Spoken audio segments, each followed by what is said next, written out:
ngo niba warankunze setu nanjye nkakwikundira setu ubwo niwo muvuno setu gereza y'urukundo setu niba yidufungiremo. Nk'uko mubyumva tuvuze ko afite ijwi ryiza cyane ntabwo twaba tubeshya, dore ko abamwumva ari guperforminga live music baryoherwa cyane. Let's go betele, betele, betele, betele. Usibye ijwi ryiza ahorana n'akanyamuneza ku maso ndetse niyaseka arirekura cyane. Nkagera kuri treadmill nkirukanka.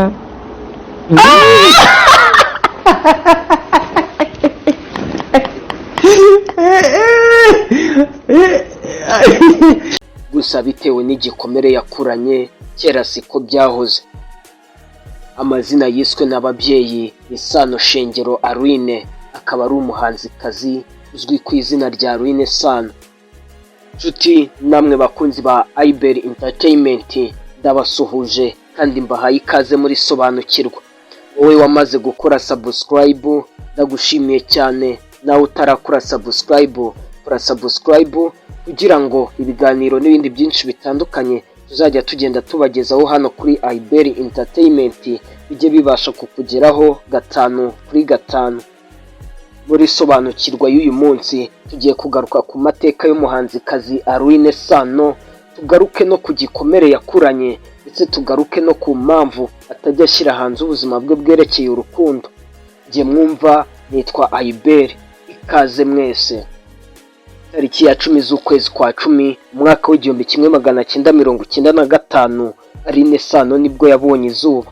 Mu bana bane se na nyina babyaranye, Alyn Sano yavutse ari umwana wa gatatu. Kimwe nk'abandi bana bose batagize amahirwe yo kurerwa n'ababyeyi bose, Alyn Sano n'abavandimwe be nabo nuko byabagendekeye kubera ko papa wabo yitabye Imana bakiri abana bato cyane. Ibyo byatumye Alyn Sano n'abavandimwe be bakurira mu buzima butoroshye kubera ko inshingano zose zasigaranye mama wabo. Gusa nubwo byari bimeze gutyo, byatumye Alyn Sano atiga. Alyn Sano yize primaire, yiga segonderi ndetse yiga na kaminuza. Mu mwaka w'2013 Alyn Sano yasoje amashuri yisumbuye. Nyuma yaje no gukomeza amashuri ya kaminuza, maze muri kaminuza yiga Hospitality and Leadership Management. Maze mu mwaka w'2017 mu kwezi kwa 11 aragraduating.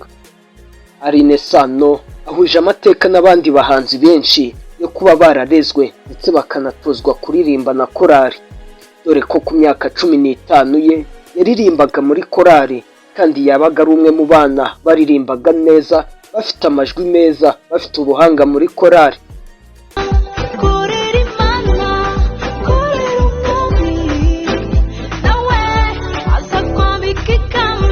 Alyn Sano agisoza amashuri yisumbuye yatangiye kwegera abahanzi bakajya bamwifashisha, maze nabo bagashima ubuhanga yari afite mu kuririmba.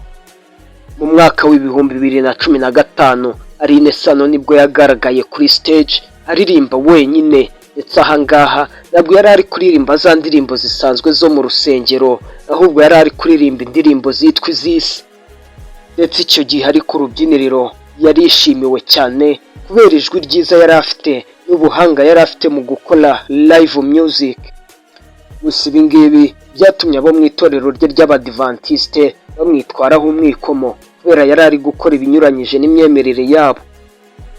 Mu mwaka w'2016 Alyn Sano nibwo yatangiye kariyeri yo kuririmba mu buryo bw'umwuga, maze mu mwaka w'2018 aramenyekana cyane binyuze mu ndirimbo yagiye akora zitandukanye.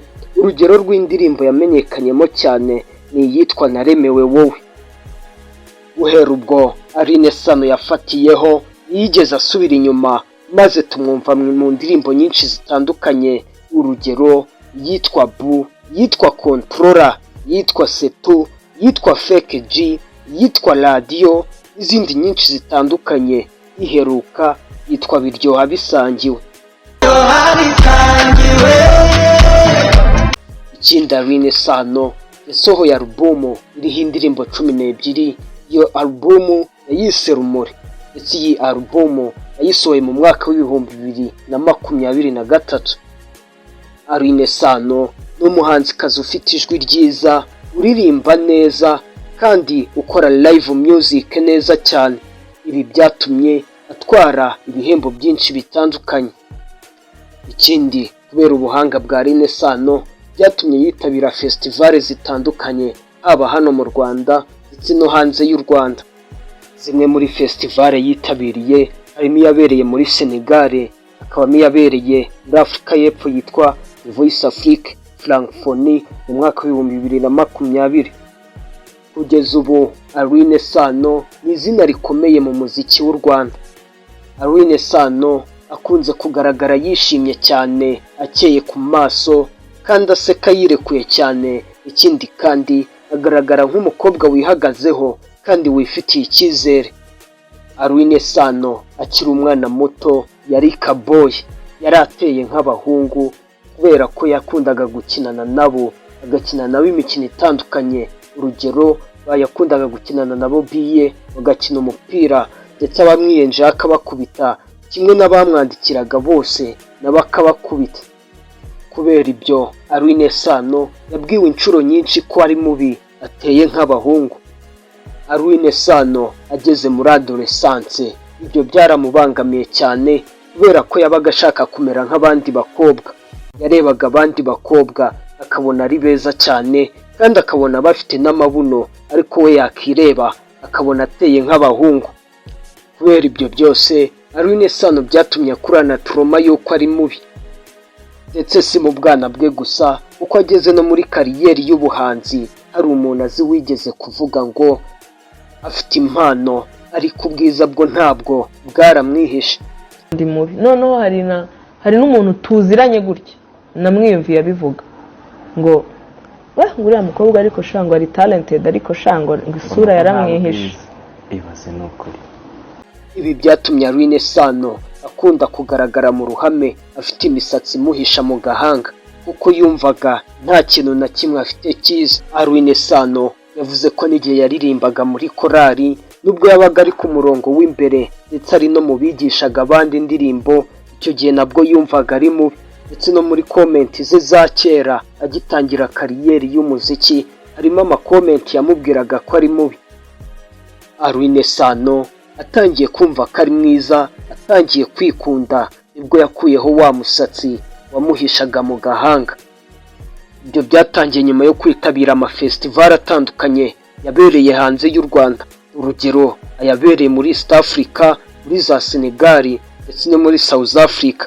Yahuye n'abantu benshi batandukanye bakagenda bamusarira bamubwira ngo uri mwiza. Nyuma nibwo yitekerejeho arireba, maze nawe abona ari mwiza koko. Alyn Sano amaze kubona ko ari mwiza, wa musatsi wahishaga agahanga ke yabonye ahubwo uhisha ubwiza bwe, ahita afata umwanzuro wo kuyitawukuraho. Niyo mpamvu inshuro nyinshi Alyn Sano agaragara afite agasatsi gake cyane. Nza gusanga nyine ndi mwiza tu, mwiza cyane, ariko ndangije rero numva nyine umusatsi urambangamiye, urandambiye. Utuma ubwiza butagaragara ahubwo neza. Utuma bwa bwiza bwanjye ahubwo noneho utajyamba rero. Ndavuga nahubwo noneho reka nkogoshe bugaragare neza. Kuva rero icyo gihe mbona rwose ndi mwiza pe, ariko ntago nakuze nzi ko ndi mwiza. Alyn Sano agira inama abandi bantu babwirwa ko ari babi. Yaravuze ati, menya kuri mwiza, wireba ukabona uri mubi, uzakomeza ube mubi. Alyn Sano akomeza avuga ko nta muntu mububaho, ahubwo biterwa n'ubireba. Alyn Sano amaze kubona ko ari mwiza, ndetse byatumye agira n'igitekerezo cyo kuba yakitabira irushanwa rya Miss Rwanda.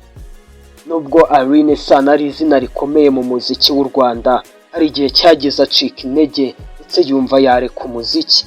Icyo gihe hari mu ntangiriro z'ibihumbi 2020, mu ntangiriro z'icyorezo cya COVID-19. Icyo gihe Alyn Sano yararebaga akabona nta kintu kiva mu muziki, maze aratekereza ati, narwize, mfite amashuri yanjye, wakwishakira akazi umuziki nkawureka.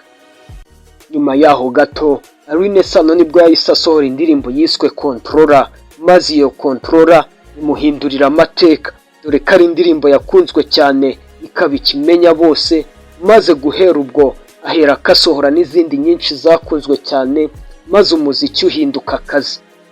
Ikindi kandi Alyn Sano yari ku rubyiniriro, imyambarire akunda kugaragaramo ikunze kuvugwaho rumwe, aho bamwe bavuga bati nibyo, abandi bakavuga bati yarengereye. Ikindi Alyn Sano ntakunda gutangaza ubuzima bwe bwerekeye urukundo. Impamvu people judge, urumva? Kandi they will rather judge my work aho kugira ngo bajudginge my personal life, urumva? Rero niyo mpamvu nanga kubivuga ko uramutse mbeze se ufite sheri nkakubwira ngo yego, ugahita umbwira ngo nimbe ngo kansha ngo shango yaragize, noneho wambwira ngo ufite sheri nakubwira ngo oya ngo gukumana usubwo kubera icyo utamufite ibintu. Gusa mu mwaka w'ibihumbi 2023 ubwo yasohoraga indirimbo yitwa Fake G, ntabwo ari uko byagenze, kubera ko yatangaje ko iyi ndirimbo ivuga ku nkuru mpamo yiwe, ndetse akaba ari n'indirimbo ivuga ku nkuru zitandukanye z'abandi bakobwa. Nigeze kuba heartbroken nyine n'aka G ka fake. Biseri man. Ndetse ikindi umuzungu ugaragara mu mashusho y'indirimbo ya Alyn Sano byavuzwe ko baba bakundana. Alyn Sano yarabihakanye avuga ko uwo muzungu ari inshuti ye kuva kera, nta birenze byari hagati yabo. Gusa nubwo bimeze gutyo, n'ubundi kumenya ubuzima bwa Alyn Sano bwerekeye urukundo biragoye cyane, kuko kugeza ubu ntawe uzi niba afite umukunzi cyangwa atamufite. Alyn Sano ni umwe mu bantu bakunda guhisha ubuzima bwabo bwerekeye urukundo. Muri sobanukirwa y'uyu munsi twavugaga ku mateka y'umuhanzikazi Alyn Sano, ndetse nshimiye wowe wari uteze amatwi iki kiganiro. Wowe wamaze gukora subscribe ndagushimiye cyane, ndetse nawe utarakora subscribe reka nkwibutse gukora subscribe kugira ngo byinshi bitandukanye tuzajye tugenda tubagezaho hano kuri IBL Entertainment byo bibasha kukugeraho 5 kuri 5. Ukomeze mugire amahoro y'Imana, Imana ibarinde. Mwumvaga nitwa IBL.